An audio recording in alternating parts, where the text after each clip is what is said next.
I don't think I've sat this opposite you. No. I'm actually not going to look at you because otherwise I'm just going to laugh. Oh. Otherwise I'm going to laugh. I wonder if we'll get over that as time. No, I'm sure we will. It's just I'm excited and nervous, but it's fine. That's good. Ready when you are. Okay.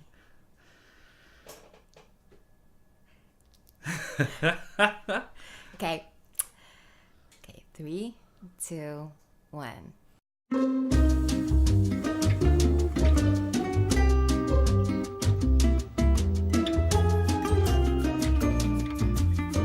Hi everyone, I'm Sarah and welcome to the podcast. On this show and every other show, we're going to be talking about sex with a focus on how to do it safely, pleasurably, and playfully. So expect some laughter, expect to get a little hot below the waist, expect honest, real perspectives, and some very sexy, intimate conversations. So let's get started. Hi, Sarah. Hi, Jye. I guess people are going to wonder, like, who was laughing in the background? Like, just some rude person. But thanks for doing this with me, or I'm doing this with you. Are we doing this together? We are doing this. This is a consensual podcast. We like that. That is the base level of better in bed. So yeah, I'm just here to listen to your stories and hopefully share a couple of my own. But I guess for me, what do we tell people? We're friends first. Yeah. We work together second. Yeah. And now this is third. And we're consensualist podcasters third. We have the safe word. We do. But I guess for me, I was really excited about doing this because I think you and I have known each other for just over a year, and this has been such a big part of our late night conversations, or early morning conversations, I should say. And I'm just as curious as probably everyone else is as to know why you're here and why you want to do this. Mm-hmm. Well, I guess I'm here because I am a sex educator, but really why I'm here is because I actually just love talking about sex. I mean, it's gotten to the point where I'm actually not allowed in many restaurants anymore, I think, because I've been with a group of girlfriends and you get to the point where you're in this little corner, but you know, we're so animated a lot of the times, me and my girlfriends talking about sex, and then first you kind of get the dirty looks from the other tables, and then slowly what happens is the restaurant starts to clear around us, so the tables start emptying out around us. And I think the restaurant scene in Hong Kong, I don't think it can take us and our kind. So I'm really glad I get to do it in the studio with you. It's very generous to call my second bedroom a studio.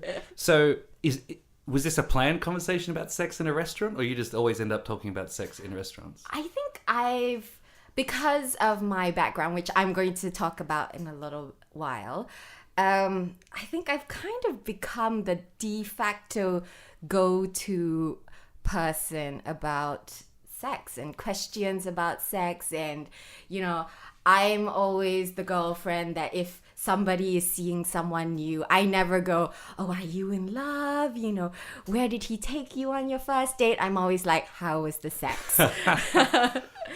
And are you the go-to because you've had a lot of sex, or are you the go-to because you're happy to talk about sex?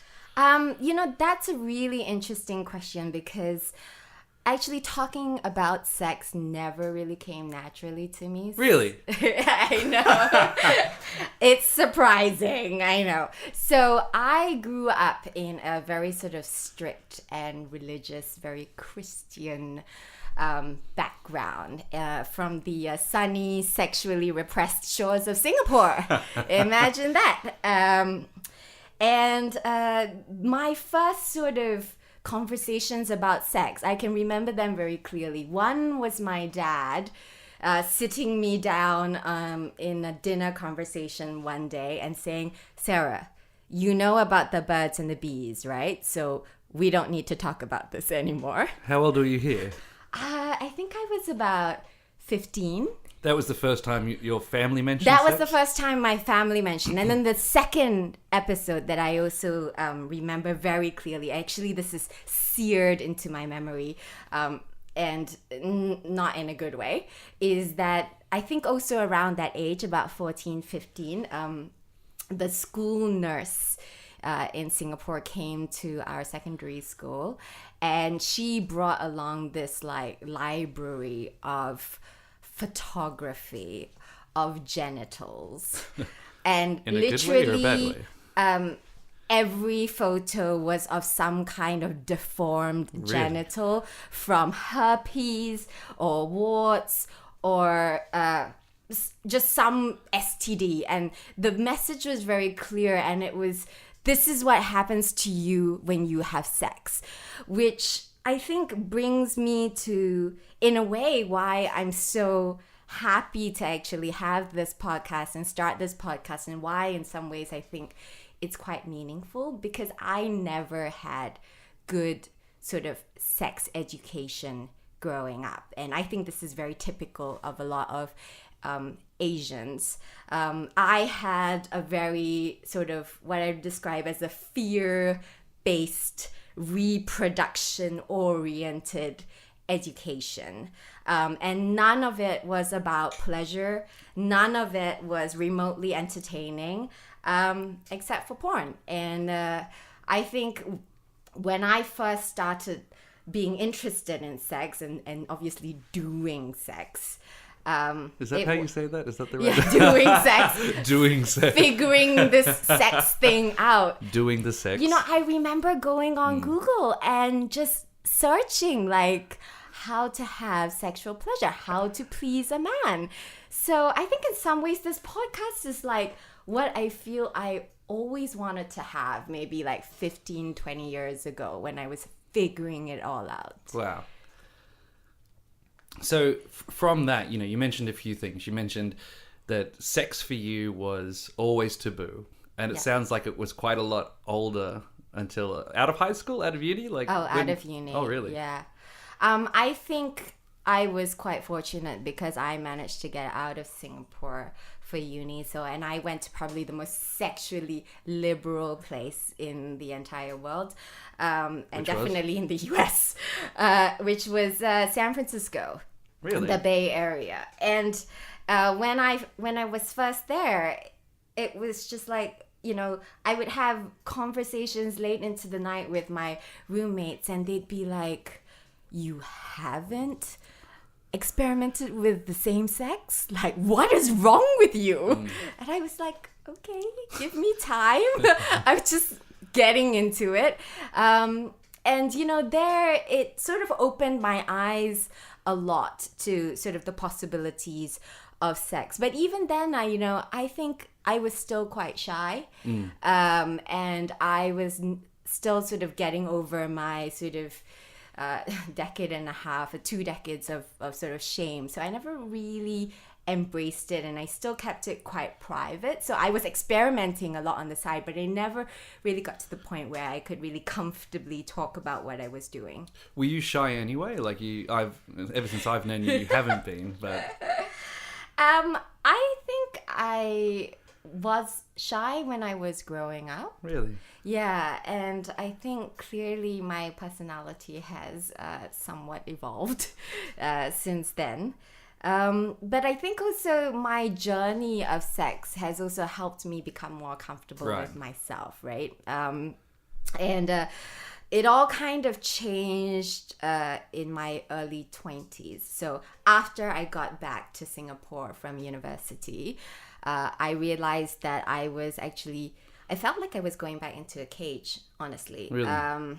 Because I'd moved from one of, again, the most liberal, sexually open places to one of the most sexually repressed places. And I think I had a bit of a major rebellion, which I never quite completely recovered from.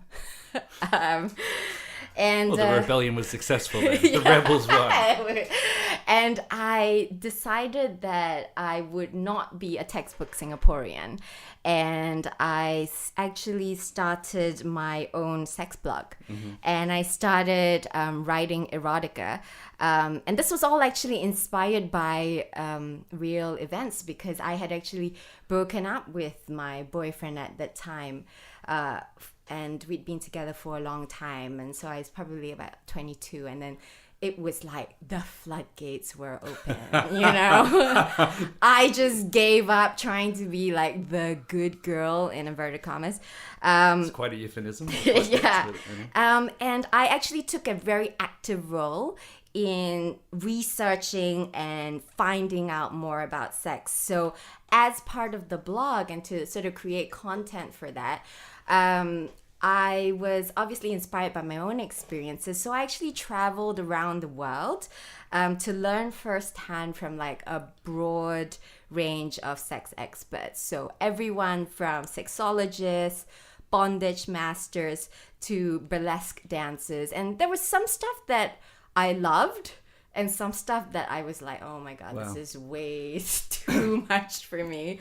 But I think through that, process of trial and error, it got me to sort of, I would say, the next phase, where I actually decided in 2011 to start my own sex toy business, because I think maybe gained enough sort of first-hand experience where I thought, maybe this is something where I can actually give back by, educating, maybe informing, maybe inspiring people to have a better sex life.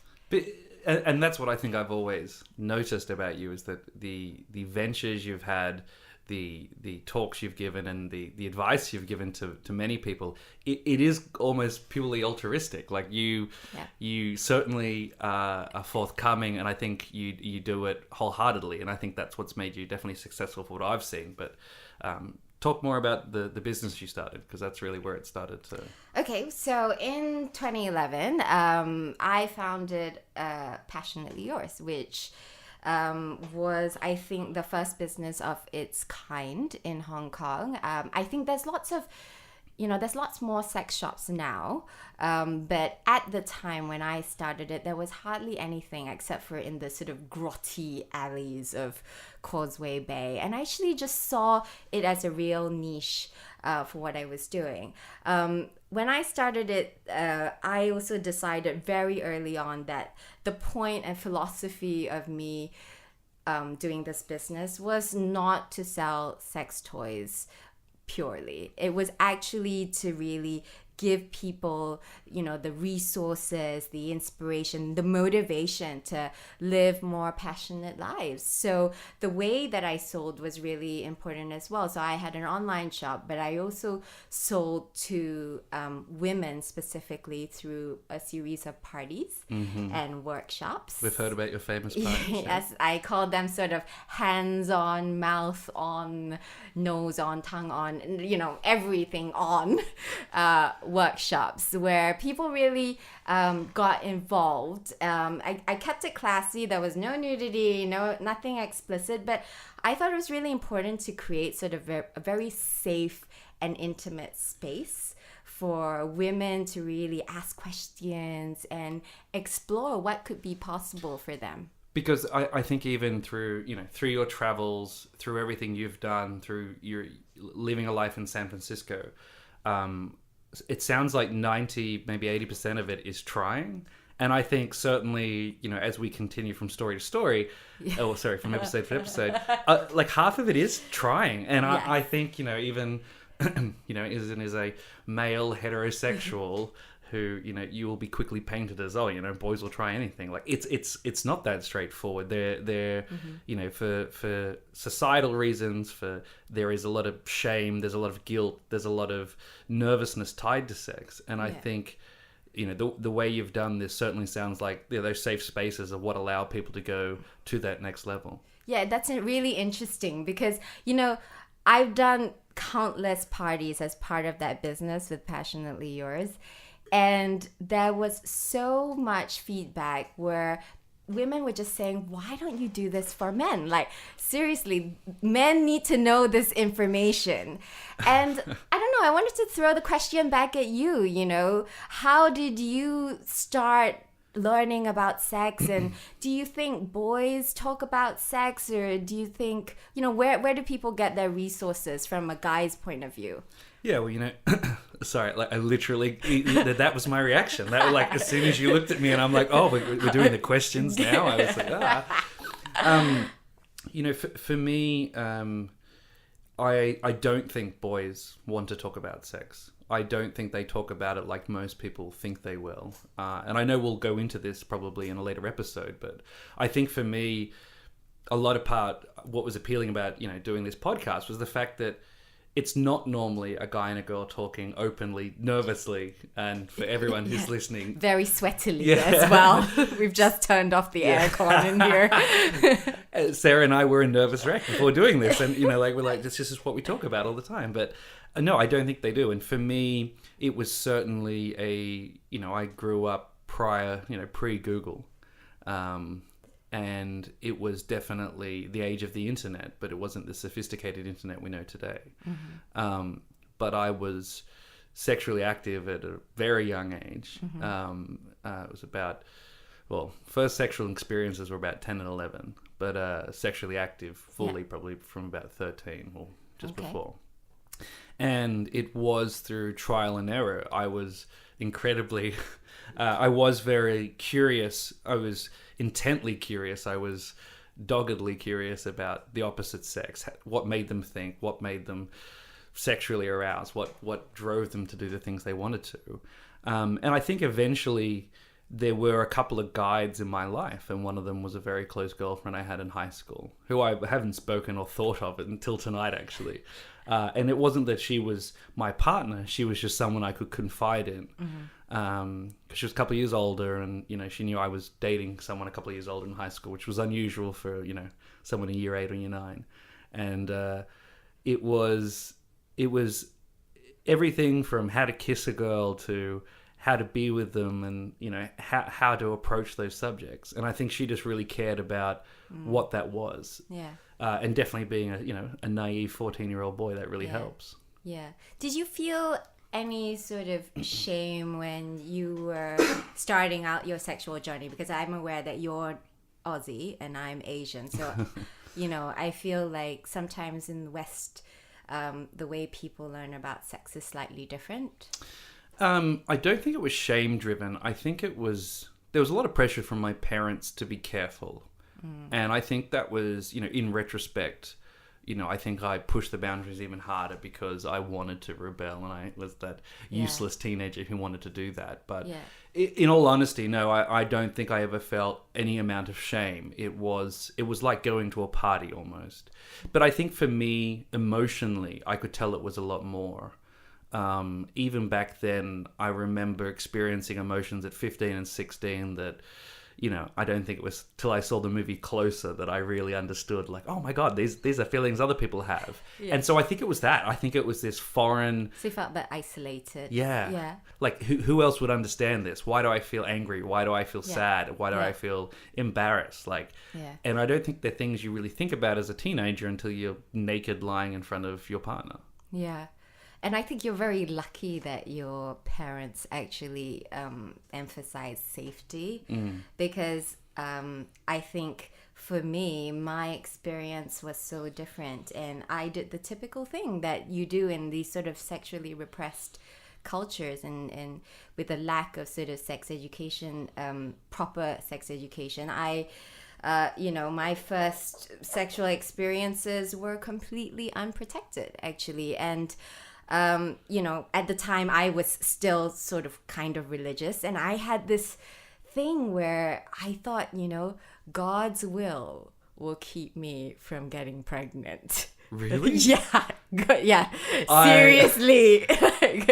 This is me at like 16 or something. No way. That was a thought you had. Yeah. I mean, and the first sort of sexual experience that I had, it wasn't even really full sex, you're just kind of fooling around. I remember feeling so bad afterwards that I actually got down on my knees and I prayed that God would not punish me. So it was just, when I think back on it, I think, wow, what was I thinking? I can't even. Yeah, wow. And I guess, yeah. Yeah. So which brings me here. It's been kind of a journey for me, as I mentioned. Well, what do you want out of this? What personally, I think you've been incredibly generous with what you want to give other people, and for everyone at home, this is going to be everyone at home. I've always wanted to say that. Now I get to say it. This is a bit of an opening. This is a bit of a teaser. We probably will do a full episode tonight, but this is just a bit of a why are we doing this? But what do you want out of this? And Okay. Well, I think the main purpose for me, right, is to talk about sex. And that's really in a very simple, altruistic way. I want to talk about sex in a way that's fun, in a way that's open, in a way that's not judgmental, not fearful, but in a way that sort of celebrates sex for what it is, an intimate connection between two people. I named this podcast Better in Bed because I would like people listening to this podcast to really just be informed and inspired to take some of the things that we're talking about and maybe just go out and try stuff, Don't be afraid. Like, I think we've got a good sort of roster of different topics. And I'm not here to say, like, I'm the expert that knows everything, because I think the way that I've thought about this podcast is we're going to have lots of different guests come and share their experiences. So I think keeping it real, keeping it honest, and keeping it authentic is very important for me. And ultimately, I believe that people who talk about sex actually have better sex. Definitely if you're in a couple, talking about sex just deepens that connection between both of you. But even if you're not in a couple, right? Even if you're a sexy single, if you're comfortable enough to talk about sex, I think it means that you have a level of confidence in what you're doing. And if you don't know what you're doing, that's fine too. Ask people, seek information. Talking about sex, asking about sex is a good way to clarify misconceptions, debunk myths and get honest, accurate information. it would be, it's recording. Yeah. And I can cut back in the fact that we just needed to pour ourselves enormous glasses of champagne. Yeah, don't edit that out. For everyone listening, we're actually having a great time talking about this. So, back to the theme of this podcast. Why are you eyeing me? You're shy all of a sudden. I told you I don't like talking about I'm going to sex. ask you a very personal question, Jye. So the theme of this podcast is better in bed, right? Do you consider yourself good in bed? Yeah. Why? I think I'm a big feedback guy. Okay. Even though I hate talking about it, like I've had a couple of conversations early on where I realized I definitely get off on having someone else get off. Yeah. That's so important. Generosity. That's my only goal as well sometimes. Yeah. And my mouth is getting really dry as I say this. And I think that taught me a lot of things. Yeah. I think it was really around the fact that I genuinely cared for my partner's enjoyment, because that's what got me off. So on one hand, it's not altruistic at all. It's completely serving. Yeah. But I definitely think early on that was always a big goal, and that was always what motivated me. Yeah. Plus, early on from the age of 13. Yeah. So years of practice. Years of Jye. practice. Let's not say how many years. But it wasn't always, because I'm not trying to say I've loved every girl I've had sex with. I'm sure that would be an enormous lie. But it was always the main goal. I think I can, as I said, before, I can remember kissing someone, like hoping I'm a good kisser. Yeah. And I don't know if that's a normal 14, 13-year-old boy thing to think. Yeah. I'd have no idea. I don't regularly talk to 13 and 14-year-old boys.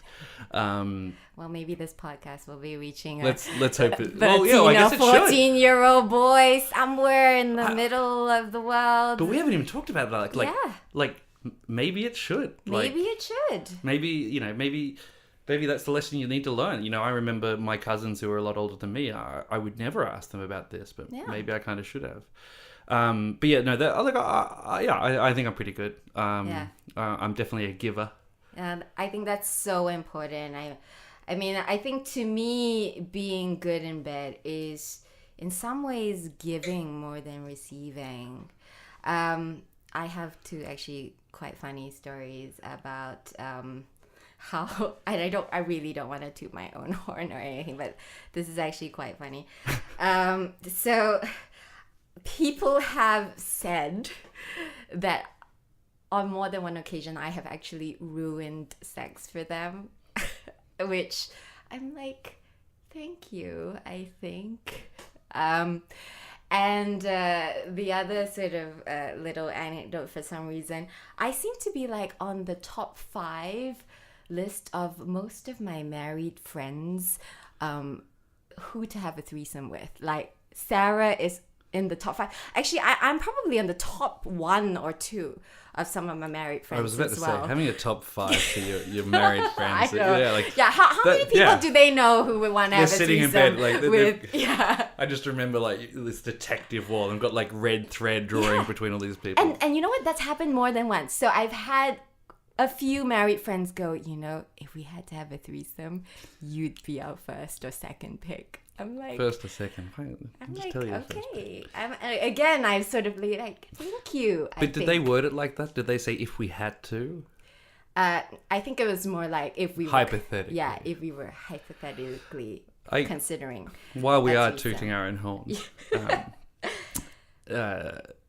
comment I've received a couple of times with friends who got married were, and actually there's a light side and a serious side to this. I had one married friend of mine said, a girl I dated before she got married said, I'm nervous about marrying my husband because the sex will never be good as with you. And I'm like, and it didn't necessarily make me think that, oh, I'm great at sex. It actually, I wasn't sure if that was just us, just our chemistry. Yeah. But it did make me change or maybe create a fear about marriage and sex. Yeah. And I know, and I'm really excited to talk about it because I really want to get into it. But it seems like marriage is almost like the death of good sex. Yeah. And that's definitely something I've thought about a lot. I think it was incredibly honest of those people to tell me that. There were a couple. Yeah. But also, same thing. I thought, oh, it's a shame to go in and two things. Like if your husband or your wife or your spouse or your partner is not even second best, is further down the chain. And I think there's a great line, and I'm going to get the movie wrong. It's either Friends or Sex and the City, and I'm not really acquainted with either. But there's a line, and people I know will kill me for not knowing this, but there's a line that says, you don't want to marry the guy who is your best. Really? Yeah, and it's a line that was in such, and it is, it's in either one, and I could look it up if I had a spare pair of hands, but... Okay, then I'm probably not going to get married at all then. But that's why I'm excited to talk about this, right? Yeah. Because I think one of the topics that we caught on early was non-traditional relationships. Yeah. And we're both inviting some friends of ours who know, who are in these relationships who have explored it. And I've got some serious questions to ask. And I'm amazed that I've known these people for 5, 6, 7 years. Yeah. And through this is the only way I'll get to ask them the questions I want to know. Yeah.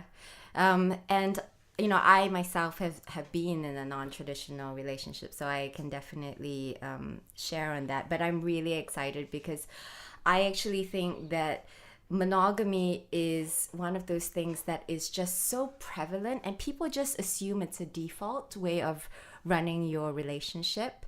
And I'd like to really talk about the different models out there, because I actually don't think it's the only way, but people don't really talk about, and they don't negotiate alternative ways, because either it's too hard, they'd rather just do it on the side, secretly, and just cheat. But that's a totally different relationship, Yeah. right? Like, And I don't know if that's the most honest and authentic way to live, right? certainly not an honest way to live. I mean, another topic I think on that is sex after kids, right? Because Yeah, I'm excited about that. I mean, too. you and I Well, don't. that was the wrong phrase to use. You and I don't really have kids, but this is again. Don't really have kids. We kind That we know of, yeah. Well, no, the kids that we acknowledge. Well, this podcast is kind of our baby, right? It is.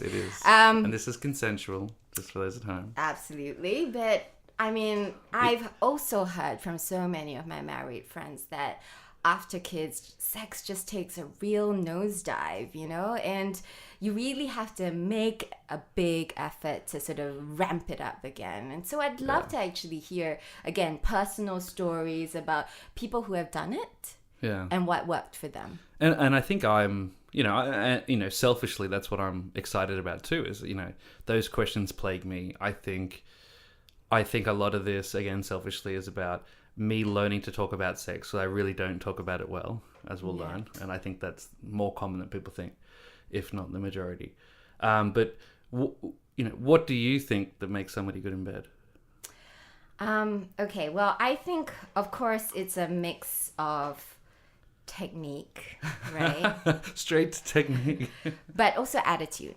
Okay, to me, like generosity, like what you said, is really important. I think a certain amount of curiosity, this idea that, hey, let's go try out stuff, like let's not be scared, let's be uninhibited. I think that's very sexy. What else? I think that in terms of technique, I think being able to be comfortable with yourself, be comfortable with your body, knowing your own body, knowing what pleases you in some ways, makes you better in bed, ironically. And one of, I think, our early topics that we're going to be talking about is masturbation, and I am evangelical about masturbation. You're a priest. Oh, sorry, a priestess. Or I is it? am a masturbation priestess, yes. Because I think the way to being better in bed is being confident in knowing what pleases you. So, and I think, and again, I know we haven't talked about everything. There was just something else I thought of, which, again, we can try and talk about. We haven't looked at almost physical fitness and sex. Yes. And maybe we should, maybe it's a mini episode, because you and I, despite our parties. Yes. Actually, I could ask you about a party.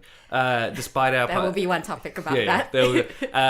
But also another party. But you and I care a lot about health, care a lot about fitness. We try and spend as much time in the gym. I spend far too much time in the bar and try and make up for it in the gym. But I think that would actually be a really good thing, because I think even for me, when my gym drops off, it does affect my sex life dramatically. Yeah. And whether or not we tie that up into the stress and anxiety in sex, which affects guys dramatically, and they're never willing to talk about it, and we'll talk about testosterone levels, I think that'll be a good one as well. But actually, you just gave me an idea for yet another topic.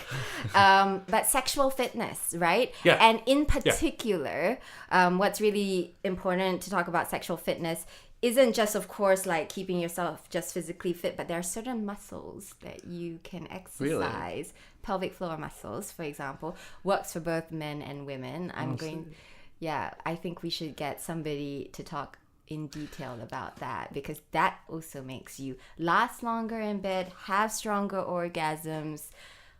I'm also evangelical about that. Excellent. Maybe there's a title. There's a business card here.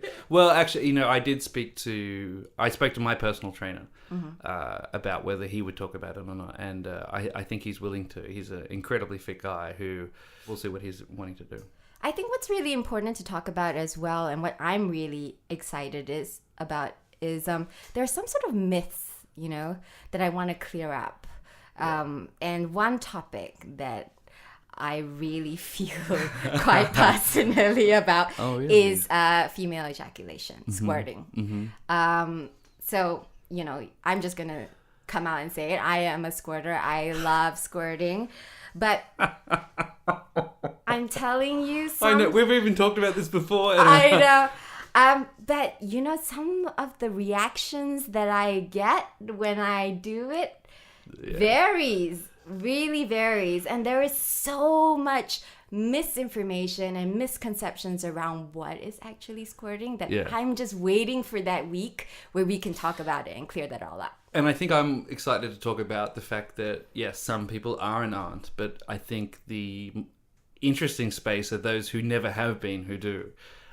Because I think that, you know, even, you know, on the female side is confronting, can be embarrassing, but can be an amazing, I nearly said place to explore. That is not the right term for it, but can be like an incredible part of sex. And I think, you know, certainly through my own experience, I think it has certainly opened up a lot of doors. All these things sound like euphemisms. Yeah. I can't get my head out of this euphemism. I just said go head out. in and out of the door, Jye. Just pull my head out of the door. But yeah, no, I'm excited about that too. I think that'll. I've got to stop because I'll keep making euphemisms. But yeah. Okay, well, what about you, Jye? What's the most exciting topic for you that you feel that you can contribute from a personal standpoint on? For me, I think it's probably around cunnilingus, which I still can't say properly. Yeah. I've got a mouthful of champagne, which is cunning linguist. Cunning linguist. Well, that's what we're calling it, right? Yeah, cunning linguist. How to be a cunning linguist. And I think even through my own experience, I also think through one particular book, which we're not receiving any money for, so maybe I should hit up that author beforehand. Yeah. Which spells a lot of it out. And also, I think, again, as I kind of mentioned before, being someone who truly is pleased and pleasing someone else, it formed the basis, if not everything, about my sexual relationships. And it's still the greatest part, and the part I think that is polarizes some women, like who think they hate it, and maybe they do, or hate it for a while until... Yeah, they trust someone enough, or not to speak on technique, but hate it until someone knows what they're doing. Yeah, well, I'm really looking forward to getting the guy's perspective on cunning linguistics. And I think that's something we should grab some questions in before. Definitely. Like, I think let's run a blind poll. Yeah, and like quick, you like it, you don't. Yeah, best technique. Sure. I mean, I think before every podcast, for all of you listening, what we will probably do is tell everyone on our social media what the topic is going to be, maybe a few days beforehand. And we want questions from you, listeners. So we're going to crowdsource the most popular, the most interesting, maybe sometimes the most rude questions, and we're going to answer them on the show. Yeah. I think one topic that's actually sparked a lot of interest already is this topic on bad sex and how to avoid it. And everyone I've told about this topic is like, I want to come on that show. I have a story. So I don't think that we're going to be short of guests on that one. I have a feeling bad sex. Well, two things. I think some people end up in bad sex relationships.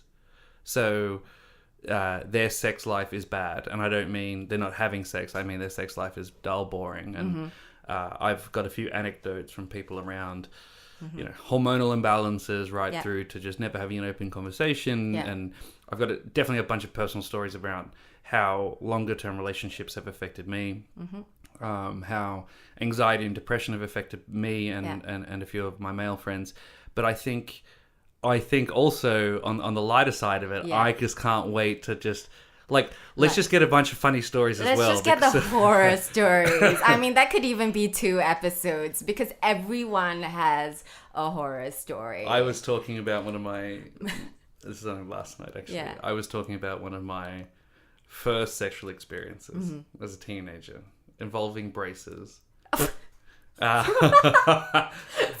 involving foreskin. And how challenging that was as a 14-year-old, but I will go into that. Well, for all of you listening, I hope that you're as excited as we are because we've got a whole bunch of really fun, interesting topics, and we hope that you will be tuning in Jye and Sarah talking about sex. Better in Bed podcast. Because we all want to be better in bed. Absolutely. I do.